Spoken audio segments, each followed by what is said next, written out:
Assalamualaikum warahmatullahi wabarakatuh. Kami dari kelompok 9 mata kuliah Telaah Kurikulum yang beranggotakan Muhammad Fajar Nur Rahman dan saya Ranti Walida ini akan membahas materi tentang kurikulum PAI di MA, SMA atau SMK. Pelaksanaan PAI di MA, SMA atau SMK. Pelaksanaan pendidikan agama Islam di sekolah menengah atas atau SMA yang belum terlaksana secara optimal, dengan upaya serius untuk mewujudkan tujuan pendidikan nasional dan tujuan pendidikan agama Islam secara bersamaan di sekolah. Hanya sebagian kecil saja barangkali sekolah yang melakukan berbagai inovasi melalui pengembangan KTSP PAI. Pengembangan kurikulum PAI dalam hal ini dapat diartikan sebagai kegiatan menghasilkan kurikulum PAI, proses mengaitkan satu komponen dengan yang lainnya untuk menghasilkan kurikulum PAI yang lebih baik, kegiatan penyusunan desain, pelaksanaan, penilaian, dan penyempurnaan kurikulum PAI. Kelebihan kurikulum PAI di MA, SMA, atau SMK.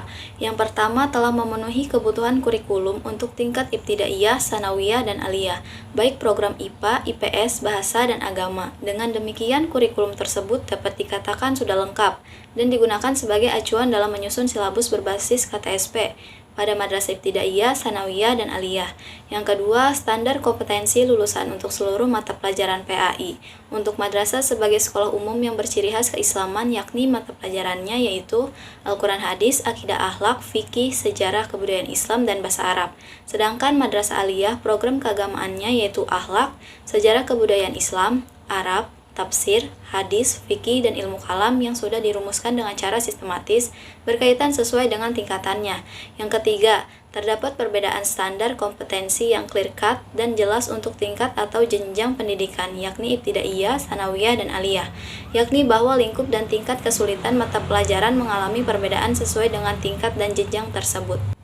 Yang keempat, bahwa mata pelajaran agama Islam pada madrasah selain untuk memberikan pemahaman, wawasan tentang ajaran Islam juga rangka menghayati dan mengamalkan ajaran Islam tersebut, sehingga pendidikan agama tersebut akan nampak dalam sikap, ucapan, dan perbuatan peserta didik sehari-hari. Yang kelima, bahwa mata pelajaran Al-Quran Hadis, Akidah Akhlak, Fikih, Sejarah Kebudayaan Islam, dan Bahasa Arab ada pada seluruh tingkat ibtidaiyah, sanawiyah, dan aliyah dengan menggunakan pendekatan integrated.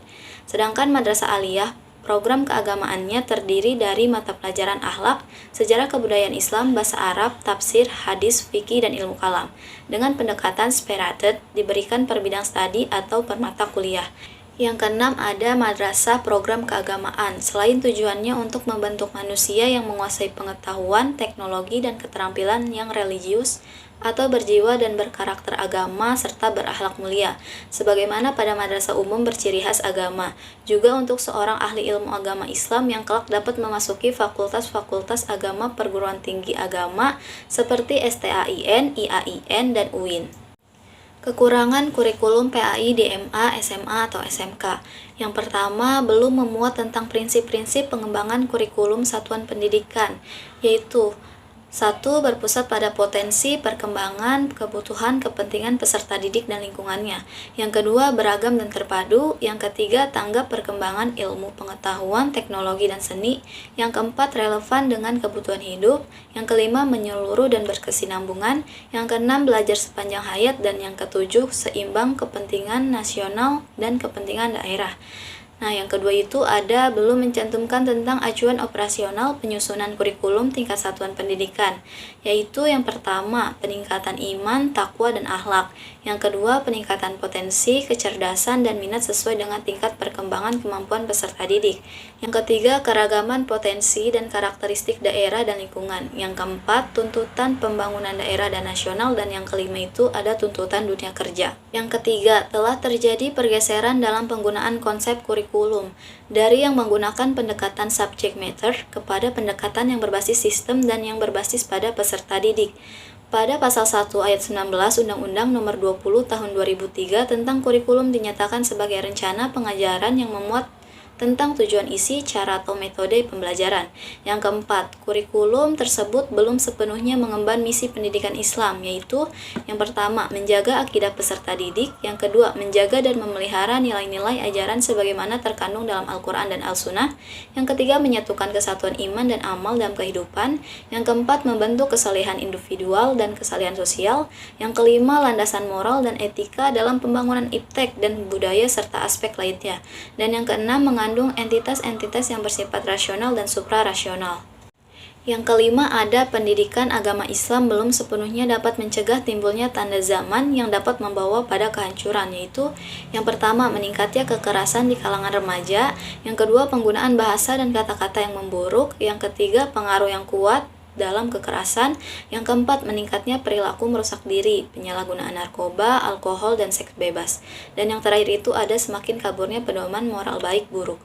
Yang keenam, ada pendidikan agama Islam belum sepenuhnya dapat mengatasi penyakit atau mental block, antara lain suka mengeluh, memiliki virus merusak, konflik batin, tidak ada perubahan dalam kehidupan, dan tidak berani mengambil resiko. Hal ini disebabkan karena bad image atau pandangan yang buruk, bad experience atau pengalaman yang buruk, bad environment atau lingkungan yang buruk, bad reference atau rujukan yang buruk, dan bad education atau pendidikan yang buruk. Yang ketujuh, pendidikan agama Islam belum menjadi fondasi yang paling kokoh dan kemantapan yang paling luhur, kekayaan yang paling tinggi, sumber kesempurnaan manusia yang paling tinggi, yaitu manusia yang mempersatukan dirinya dengan realitas terakhir, Tuhan Yang Maha Esa. Pendidikan agama Islam sekarang cenderung mengutamakan formalitas, ritualistik, simbolistik, logo yang kaku, kulit luar kosong, yaitu keberagaman ekstrinsik yang digunakan manusia untuk menutup-nutupi keburukan harga diri dan kebutuhan sesaat lainnya. Yang terakhir itu ada pendidikan agama Islam atau PAI yang terdapat dalam kurikulum tersebut masih mencerminkan sebagai ulum al-din atau ilmu-ilmu agama yang antara satu dan cenderung tidak harmonis, bahkan saling bertentangan dan kurang responsif tentang dinamika kehidupan masyarakat. Pendidikan agama Islam atau PAI sekarang sudah mendialogkan dan mengharmonisasikan antara satu dan lainnya. Pengembangan materi PAI di SMA, SMK, dan MA. Peningkatan fungsi pembelajaran PAI untuk pembentukan sikap dan karakter keagamaan siswa. Yang pertama, rendahnya fungsi guru PAI dalam pembentukan capaian efektif dan psikomotorik sosial keagamaan peserta didik di MA menjadi pintu pembuka untuk rekomendasi yang disarankan.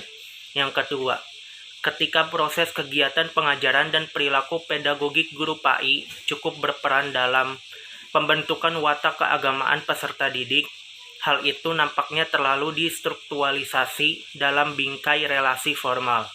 Yang ketiga, evaluasi hasil pembelajaran selama ini masih terlalu menekankan aspek capaian kognitif. Akibatnya, penilaian dimensi sikap dan perilaku keagamaan kurang mendapat perhatian. Yang keempat, para guru PAI harus lebih menyadari keterbatasan waktu mereka dengan siswa untuk membina sikap dan perilaku keagamaannya. Kelima, ketika perilaku pedagogik konvensional guru bahkan dalam format yang lebih inovatif tidak begitu berpengaruh terhadap membentuk perilaku dan sikap keagamaan peserta didik. Simulasi pembelajaran PAI secara efektif dan efisien. Ketika akan membahas tentang bagaimana pembelajarannya efektif, alangkah lebih baiknya dibahas terlebih dahulu tentang standar proses pembelajaran. Standar proses meliputi perencanaan proses pembelajaran, pelaksanaan proses pembelajaran, penilaian hasil pembelajaran, dan pengawasan proses pembelajaran untuk terlaksananya proses pembelajarannya efektif dan efisien. Gambaran tentang standar proses pembelajaran adalah sebagai berikut. Perencanaan proses pembelajaran meliputi silabus dan rencana pelaksanaan pembelajaran atau RPP yang memuat identitas mata pelajaran, standar kompetensi, kompetensi dasar, indikator pencapaian, kompetensi, tujuan pembelajaran, materi ajar, alokasi waktu, metode pembelajaran, kegiatan pembelajaran, penilaian hasil belajar, dan sumber belajar. Pelaksanaan pembelajaran. Pelaksanaan pembelajaran merupakan implementasi dari RPP. Pelaksanaan pembelajaran meliputi kegiatan pendahuluan, kegiatan inti, dan kegiatan penutup. Yang pertama, kegiatan pendahuluan. Dalam kegiatan pendahuluan, guru menyiapkan peserta didik secara psikis dan fisik untuk mengikuti proses pembelajaran, mengajukan pertanyaan-pertanyaan yang mengaitkan pengetahuan sebelumnya dengan materi yang akan dipelajari, menjelaskan tujuan pembelajaran atau kompetensi dasar yang akan dicapai, menyampaikan cakupan materi, dan penjelasan uraian kegiatan sesuai silabus. Yang kedua, kegiatan inti. Pelaksanaan kegiatan inti merupakan proses pembelajaran untuk mencapai kompetensi dasar yang dilakukan secara interaktif, inspiratif, menyenangkan, menantang, memotivasi peserta didik untuk berpartisipasi aktif, serta memberikan ruang yang cukup bagi prakarsa, kreativitas, dan kemandirian sesuai dengan bakat, minat, dan perkembangan fisik serta psikologis peserta didik.